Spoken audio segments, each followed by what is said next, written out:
What's up, Primal? Liver King here. It's the same guy. It's your beloved Uncle Buck. You guys remember Liver King, though? You remember that dude? Before he fell from grace because of the stunning revelation that he wasn't natty. So I got a question about Liver King, just real quick, before we get into why you came here. Why was his voice still like that? Like, when you blast tren, when you take steroids, all of your secondary sex characteristics just immediately motor outward, right? Which is why Arnold Schwarzenegger's face looked like that forever, like Jurgen von Strangle. Oh, hey, Beefy. Beefy's doing a lot better now, just so you guys know. Or like, if you ever did a before and after of Sam Hyde, like when he was in high school, what he sounded like versus now, it's, the voices, they're like two different people. So how come Liver King has been taking so many steroids for so long, and yet he still sounds like that? Better minds than mine. Liver's not helping him there. Welcome back to another episode of Buck's Books. I am Buck, and this is my attorney, Beefton Tiberius Duke. He's a good boy. His leg is pretty much healed, just so you know. We're up to a 30-minute. I think he really wants to be in front of the heater. There's a heater under the desk. We're up to 30-minute walks twice a day. So within a month or so, he should be able to come with me on my hikes again. So today's book is going to be an ancestral wellness shtick called Primal Body Primal Mind, Beyond Paleo for Total Health and a Longer Life by Nora Gedgaudas. Gedgaudas. Gedgaudas? I don't know how to pronounce her name.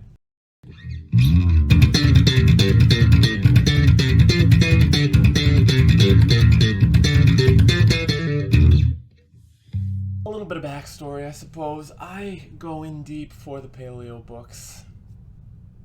I love them.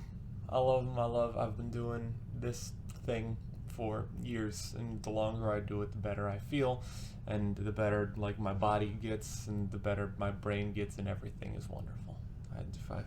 If it were up to me, like if the writing takes off and I don't have to worry about money anymore, or if I am selected for some sort of clearinghouse sweepstakes, or if Buttcoin just explodes and I suddenly just have $1 million poured into my lap, I'm probably gonna go carnivore. Like, odds are I'm just gonna eat steak like every day, because steak is incredible and I don't get tired of it. But I'll still like decorate it with like chimichurri and stuff like that. Like, I'm not gonna be one of those Jordan Peterson types who just want to eat just like steak and salt and grimacing.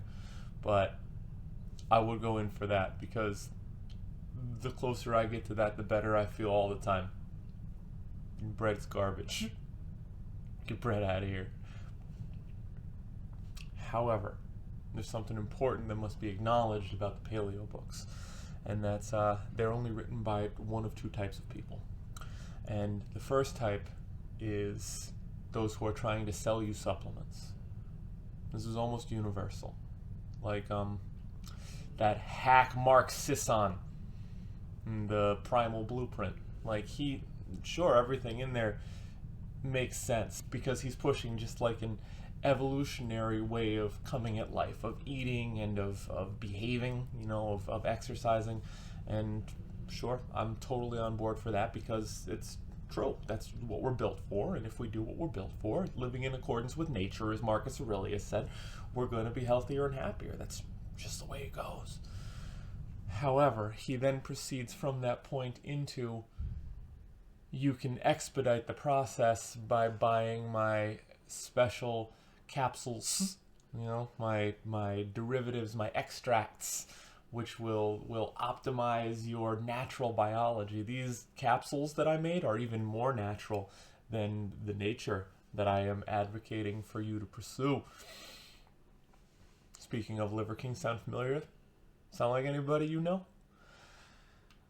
So, hucksters, right? And Mark Sisson is especially despicable, because he has this He also charges you like $2,000 to become certified as like a certified primal trainer, which is just going to teach you everything that I could teach you in this video because none of it's hard, or anything that's in his books. And he's written like several books, but they're all the same book. You know, they all say the same thing over and over again, which is like, go outside and get sunlight and don't eat bread and lift weights, and that's it. That's we got the primal blueprint. I may actually have to deal with his lawyers because I just gave you the secret to the primal blueprint. You know, fortunately, I got my attorney right here on call. And then the other type of person who writes paleo books are the mentally ill. Now, there's a huge overlap between these two groups, and I don't say this pejoratively. I say this because it's true. A lot of people come to these elimination diets in the first place because they got something wrong everywhere, something wrong in their bodies, something wrong in their minds. So chronic illness is normally, like, if you ever go in for the carnivore stories, you'll see that they always start with some sort of mysterious autoimmune disease. And like, I'm not saying that autoimmune diseases are all caused by mental illness, because like lupus is real, dude. Like this shows up in scans. We can prove that autoimmune diseases exist. I'm just saying, where there's smoke, there's fire, and these two tend to show up together every time. But not my area of expertise. I'm not a doctor. I am but a simple buck reviewing books, right? Primal Body, Primal Mind is the most exhaustive paleo book I have ever read in my life. And that is to say, well-researched. It's scientifically sound. Our girl Nora is a nurse and a neurofeedback technician. So she knows the score. She is way more obsessive about this than I am, because she actually has the medical background to know what she's talking about exactly. I'm a hobbyist. I say that at the rehab sometimes when people come up, because I give because I do lectures on like neurotransmitters and brain anatomy, and they'll come up and they'll ask me these very specific questions, and I say, you gotta talk to nursing.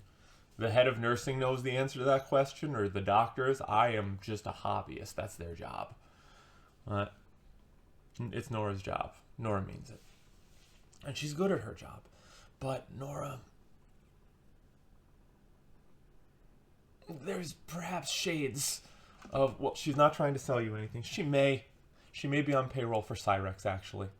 That she kept name dropping a very specific type of like blood testing plant as the only company that's the only one that's reliable, the only one that any of the blood tests will work on. And so it's possible she's getting kickbacks, but also it's possible that this is just her field, you know, and this is just, she believes it.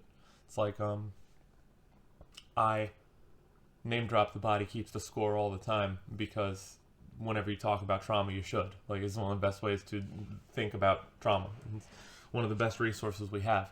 That doesn't mean I'm getting kickbacks from Besserl and Kolk, but maybe I should. Maybe I should get my lawyer on the horn with him and try to figure out if I could be monetized by big psychology, as the Scientologists warn us against. So, Nora, money where the mouth is. She's in good shape. She looks like one of those like slightly androgynous like 80s sitcom moms, only like ripped. Like I'm gonna try to find the picture of her with just like the bulging biceps, and like I believe she's natty. I don't think she's blasting trend, but she's big into esoteric supplements. That's one of her things, and we're gonna touch on that later. Most of the book is just pushing keto, and I am immensely frustrated by that, because I don't believe I don't believe in keto in terms of like whether it should work, because I think fruit is good, and any diet that tells you not to eat fruit is probably bad, right? There's fruit, like if you have to avoid sweet potatoes are immensely healthy. Like they got all these vitamins. It's probably the healthiest starch you can eat, you know? And then, but you can't eat it because it'll knock you out of ketosis, and then you're cooked, dude. You're out. You're boned, right? I've been on this diet for a while, and I've been on a plateau for a minute, so reading this book, I was like, yeah, I'll give it a shot. What do I got to lose? And I went ahead and cut the remaining little smidge of carbs out of my diet, so I'm eating under 50, which is still high for keto, but like I'm very active and large, so it doesn't matter that much. And wouldn't you know it, I entered ketosis. And I know that I entered ketosis because all of a sudden I am just urinating constantly in like a fire hose. Now you have to understand, I'm very hydrated. I'm a deeply hydrated man. Check this out. This is my second. I just woke up. This is the second time I filled this. You gotta hydrate or dehydrate. So I'm no stranger to having to be wary, but like it hasn't ever been like this. Just all of a sudden I'm like, I need to piss right now or I will blast a hole in the wall, you know, sort of thing. Just out of nowhere. Out of nowhere, I'll be there. I'll be standing in front of the urinal at work forever. I'll get bored and start texting. You know?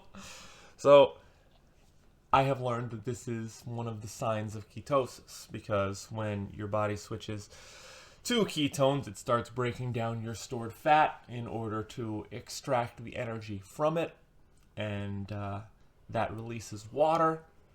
Water's got to go somewhere. It also releases ketones into the urine.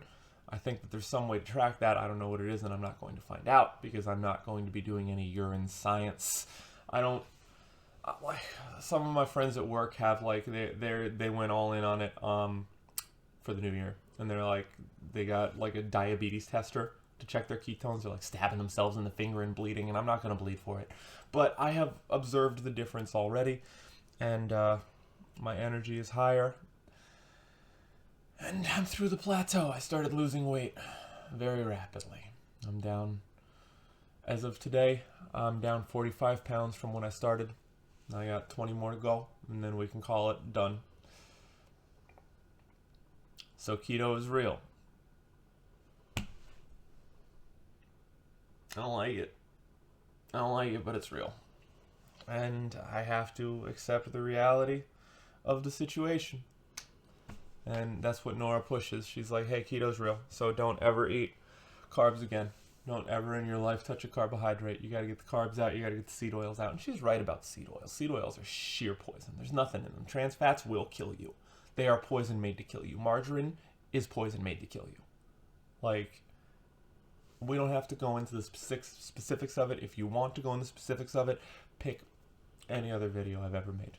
You have like a 75% chance of me going on my deranged screed about abjuring the demon wheat and that son of a bitch in Ansel Keys, right? You can find it. We don't need to do it here.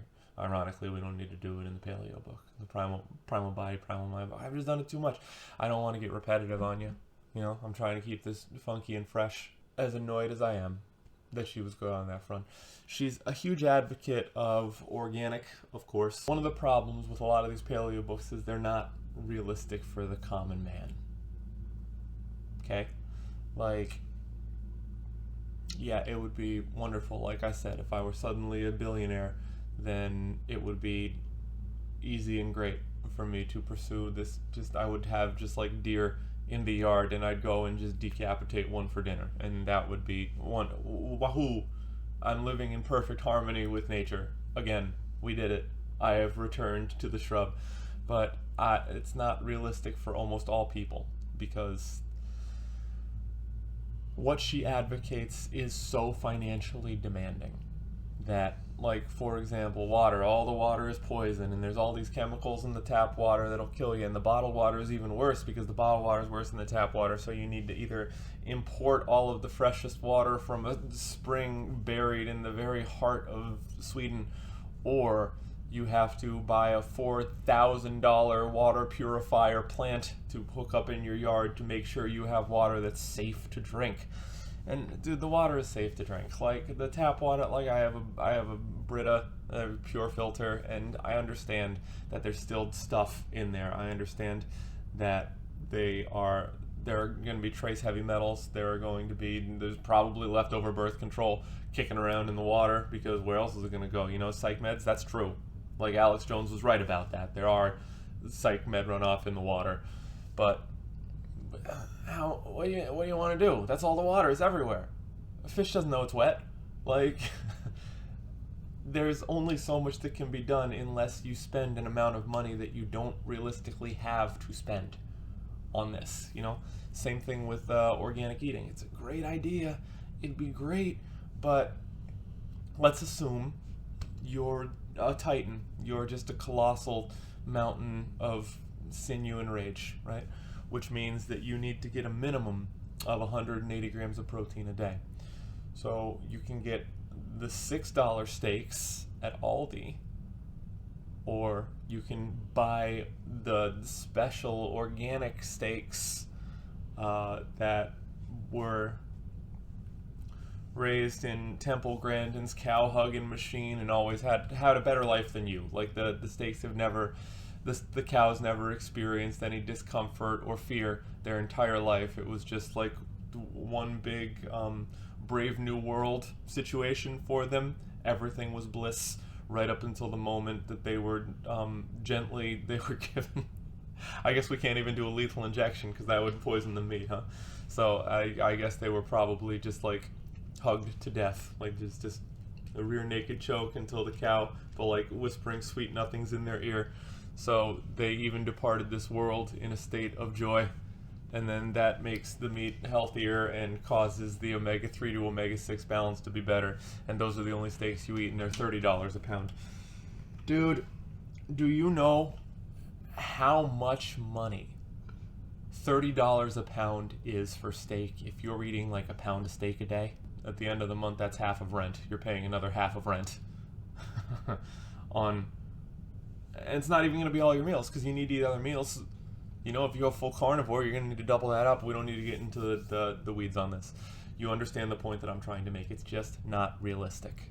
It's not realistic for most people. It's not realistic for them to spring for a $4,000, $5,000 water purification plant in their yard to make sure that they're not poisoned by the municipal system. Like, it'd be great. It'd be great. Or the cell phones.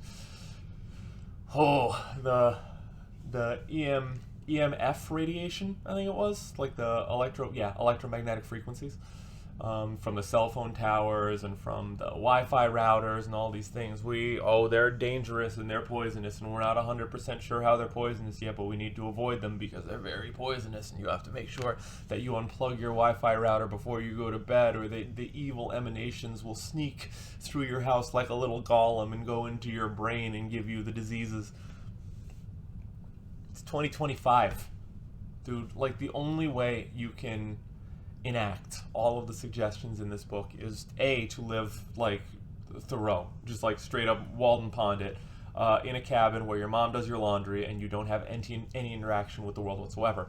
But at the same time, while doing that, you have to make sure that you get regular social connection, because that's very important for maintenance of serotonin levels. You know, we're social animals, we're tribal beings, and also you have to take all of these just ridiculous supplements that you've never heard of that are imported from all over the world. So you don't need, you have to disconnect from globalization as much as you can, while at the same time just embracing globalization as hard as you can. It's not feasible. It's a nice idea. It's a very pretty idea. You can't do it.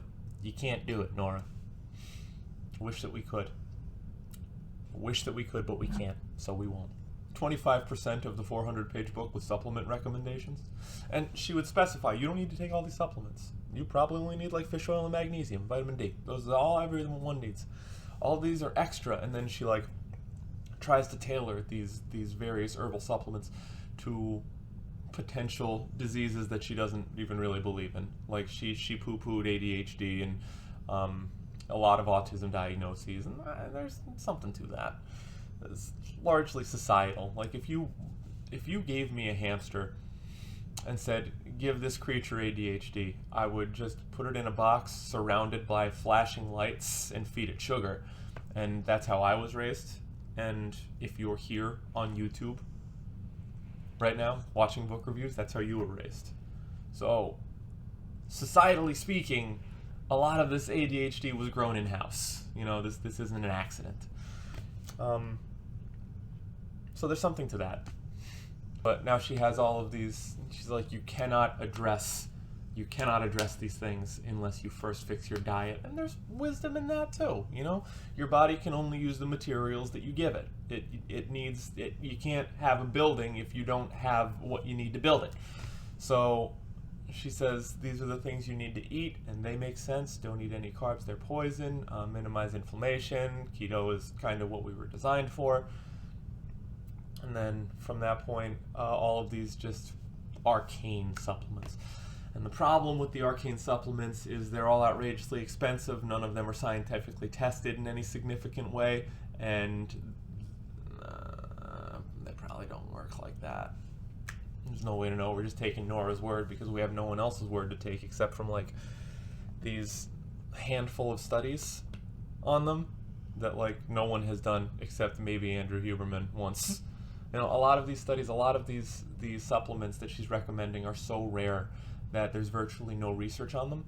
There's going to be like 2 or 3 different tests, 2 or 3 different studies done, and they're all like, oh, we found it, but like, do you know how easy it is to pay off a scientist? A scientist makes like $40K a year.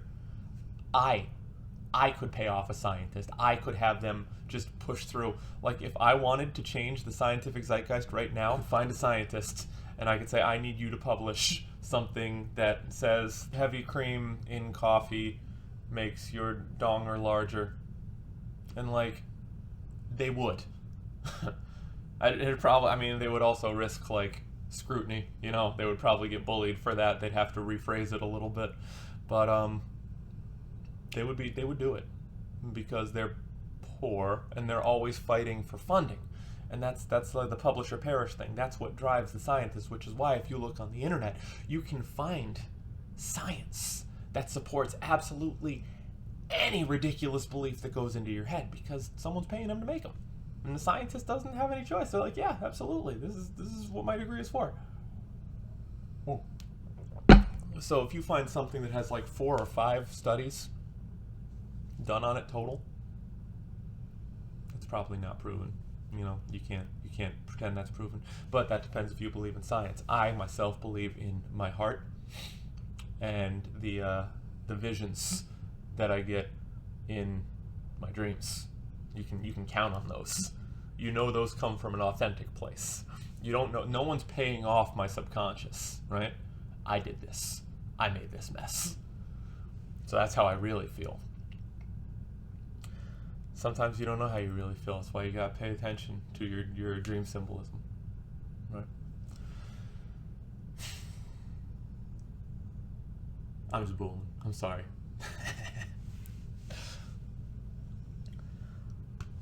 This is to say, I know it sounds like I'm trashing the book. I'm not. I'm trashing the extremity of the book. Everything else the book says, I'm fully on board for. It confirms all of my biases. Like, Nora's right. Nora's very well educated in this, and I mean, the proof is in the pudding. I dropped the weight immediately. Broke through the plateau that I've been holding for almost a month. Just shot right through. You can't call it paleo, and this is another thing, because increasingly, so this is a good illustration of the science that I'm talking about, because a lot of the paleo movement, they're zealots. Talking earlier about how they're written by the mentally ill all the time. There's a fantastic book illustrating that called the Paleo Manifesto. Now, they named it Manifesto. Who writes manifestos? Huh? Aside from communists, and I mean, that's sort of self-reflective. Who writes manifestos? The insane. People who build bombs and do shootings. But they wrote a manifesto, and it's a fantastic manifesto. It is a little more politically charged than Sweet Nora's book. But, again, a lot of the same concepts, and they're all going to say the same thing. They're all going to say that you got to eat better, and you got to be one with nature, and you got to... It's honestly, it's just a combination of the keto diet and Stoic philosophy. That's what paleo is. Which is why I like it begrudgingly, although I didn't acknowledge that it was keto, because it wasn't quite keto, because on paleo you can eat the higher carbs. But the point is, it's a lower carb diet. You know, it's like moderate protein, moderate to high fat, lower carb, but they still want you to eat like non-inflammatory food that doesn't have anti-nutrients in it. But like fruit is kosher, and so are most leafy greens and vegetables and stuff like that, which makes sense to me, and that's how I'd been conducting myself. All that I really changed for this keto experiment was cutting out the fruit that has been like Frankenstein engineered to be candy. You know, apples and bananas, like, yeah, they're fruit. There's still fiber in them. There's still vitamins in them, but not like there were in nature. In nature, apples are like that big and very bitter, you know? So we have distorted them. We have genetically engineered them to be, again, it's just basically a big Reese's cup with vitamin B in it. And of course, that's going to knock you out of ketosis. So I cut that down, and annoyingly, it worked. So that's paleo. But it gets its name from what we were pretending we thought the diet was in the Paleolithic era, you know, like caveman diet, unga bunga. And the anthropologist showed up to say, nuh-uh, because we've been doing the studies, and we've talked about anthropologist studies before, where they like look at bones and they're like, yep, ritual significance. Like, we've been doing the studies, and our studies suggest that due to wear and tear that we found on the teeth of one of our 15 specimens that we're attempting to use to generalize to the entirety of the species, as well as what we've seen of hunter-gatherer tribes in this post-apocalyptic dystopia that we all globally live in, they mostly eat tubers. They eat a lot of tubers and bugs, so that's probably what we ate. And maybe they ate a lot of tubers and bugs. I don't know what kind of tubers were available during the Ice Age, because I'm not an anthropologist and I don't pretend to know things that I can't possibly. But I will say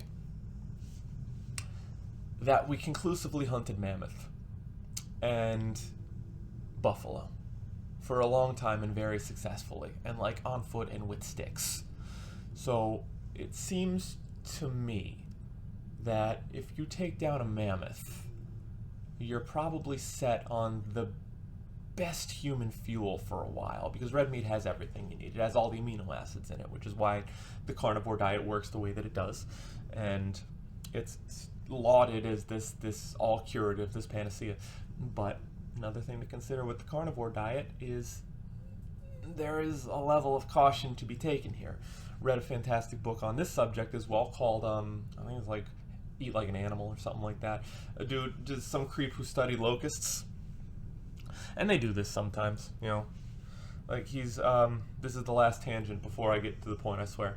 In college, I had a professor who has just like really doubled down on not helping me in any way. Like, I've contacted him a couple of times to be like, hey, I took 3 of your classes, I did really good in them, I enjoyed what I learned in there. It would mean a lot if you would take 3 minutes to crank out a recommendation letter for me so I can become a psychologist. I need to get into psychologist school. So, can you do that? Thank you. And he just leaves me on red over and over again. What do you want from me, Rundus? Do I got sweeten the pot? Huh? Well, you're a scientist, so you probably don't make any money either. You wouldn't be working as an adjunct professor.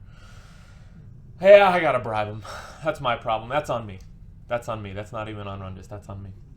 So, but I'd stumbled into his office one day looking for him in the back, and it wasn't his office, it was like his lab. And his lab was this secret, like, room in the psych building that was just full of these 36 plastic containers that contained poisonous spiders, and it was all dark. The room was dark, which is presumably ideal for the spiders. But it was real serial killer, you know. And I understand that's the science, but I was in there and I was like, man, this is just weird, Nicky. Like, it's great that he has devoted himself to this, and he clearly takes it seriously, or you wouldn't have 36 crates of poisonous spiders. But I need to leave. So, same deal with the locust guy, right? Guy has devoted his career to studying locusts and how they behave, and he ran these different tests on how locusts can be fed and what happens to them. And the locusts that were fed a high protein diet ate less food. They only ate enough to hit like some internal, like natural protein goal. Like we know, our bodies know how much protein they need. And the crickets, the locusts, would stop eating once they hit that just arbitrary, internally set protein goal. And as a result, they were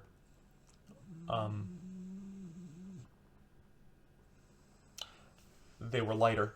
You know, they tended to be smaller, but they also tend to be more muscular, have more, you know, like they were leaner, whatever the locust equivalent of leanness is. I'm not sure exactly how the body fat percentage of a locust works, but like there's definitely a way to gauge it, and I'm sure that guy knows it. They were leaner, but they were also more reproductively successful. Their sexual hormones were cranked up, as compared to the carb group. And the carb group ate way more food, way more calories of food, like something like an additional 30%, might have been more, in an effort to reach this, again, arbitrary goal of protein, because there's a little bit of protein in carbs, and the protein is what you're actually seeking, you know. So those locusts ate these great quantities of carbohydrates in an effort to get enough protein that it needed, because the food was nutritionally vacant, as carbohydrates are. They're optional. And so they were larger, but less lean and less reproductively successful. And he shipped this experimental structure out to a couple of his buddies, and they ran it with their animals of choice. So we have rat studies, and I think a chimp study or two. I might be wrong about the chimp study. I don't know if that's ethical at this point. But in all of the animals, it pretty much showed the same. That's how it was. And in humans, it kind of shows that way, which is why the vegan diet is sort of recommended for longevity. Maybe, but that's because a lot of the results of carrying too much muscle make you sort of live fast, die young, leave a beautiful corpse. When you're all beefed up, your body puts out more of the reproductive chemicals because times are good. You know, if you're able to maintain this level of muscle mass, if you're able to eat this level of quality food, now is the time for breeding. Well, whereas if you are eating crap food that consists primarily of grasses, you know, and corn, grains, your body thinks you're in famine. It thinks you're starving, and it downregulates the secondary systems. It downregulates things that it thinks it can get away with shutting off, like reproduction. It's not safe to bring children into this milieu right now because there's no food for them. You know, we gotta wait until the pickings are less slim. So the body will change how you react, So the kind of food you put into your body changes how your body will react to the world at large, and it will sort of upregulate longevity. The idea Mother Nature coded into you being, we gotta hang in there until such a time as the pickings are good enough that we can get more good food and prioritize eating well and reproducing. But right now, this is not a situation where we can reproduce because we aren't eating anything but like spicy popcorn. Something's wrong. You know, so we're not made to do that. And that's why the vegan diet is lauded as healthy, technically. Kind of healthy, but the kind of healthy it makes you is healthy by arbitrary dietary standards, many of which have been disproven. But once again, what are you going to do with disproven if you can't trust any of the science? A lot of the modern science has demonstrated that cholesterol is protective. You know? Cholesterol is what the brain runs on. I think it was something ridiculous. Let me see if I remember. Your brain is 2% of your body, but it eats 25% of your cholesterol. All of it goes straight to the brain. All right, I'm going to give you one more. I got to go to work soon. So I'm going to give you the results of one more study that's going to blow your mind, and then we're going to sign off. All right? It was in 1956. Keckwick and Pawan took overweight people, placed them in 3 groups. Each group received 1,000 calories a day. One group was 90% carbs, one group was 90% protein, third group was 90% fat, right? Nuts. The group receiving 90% carbs gained an average of 1/4 pound per day on the study. It's eating 1,000 calories. 1,000 calories is starvation. Like that, anyone eating less than 1,200 is not getting the nourishment they need to just recruit all of the minerals, the vitamins, minerals that we need to maintain our body. So all of these people were cruising at 1,000, which is starvation level, and the people eating 90% carbs still gained weight every day. 1/4 pound every day, which is an insane amount of weight. Group receiving 90% protein lost an average of 1/2 pound per day of the study. And the group receiving 90% fat lost an average of almost 1 pound a day per study. 0.9 pounds per day. Per day! Dude, now obviously that's not sustainable. You can't just eat 90% fat and lose 1 pound a day. Maybe for the first 2 weeks you will. But after that, your body will adjust to the fact that, okay, something is different. And you'll lose weight more gradually. But signs point to the fact that you will. And that it's better for you. So that's enough out of me for today. Ultimately, I will say Primal Body, Primal Mind was a good book. I gotta give it 4 stars. It's hard, because, I voiced all of my grievances with it, and I had many. But it was a fantastic book, and I went and I highlighted all of the further reading section, because I'm going to read all the books that inspired that book. So if I'm driven to read every single book that went into the making of this book, that suggests this is a 5-star book. This is a really good book, and I shouldn't hold it against Nora just because I'm mad that keto works. I don't think she's trying to hustle me on supplements. I think she really believes it. I think she's a true believer.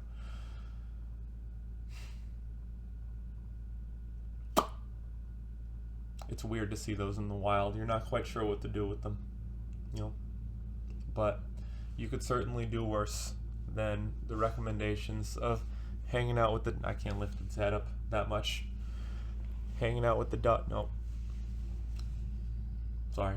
You can do worse than the recommendations of hanging out with the dog and going for walks in the sun and eating the food that your body was designed to eat. Alright.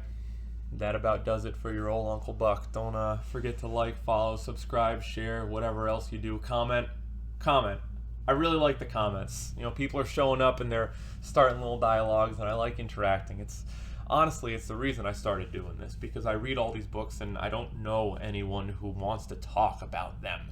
And I get sick of talking at people about them when I can't see your face. So as far as I'm concerned, you're just enthralled. You're like on the edge of your seat. You're like, wow, it's incredible that the ADA is killing us. Wow, I didn't know about the chemtrails in the water or whatever.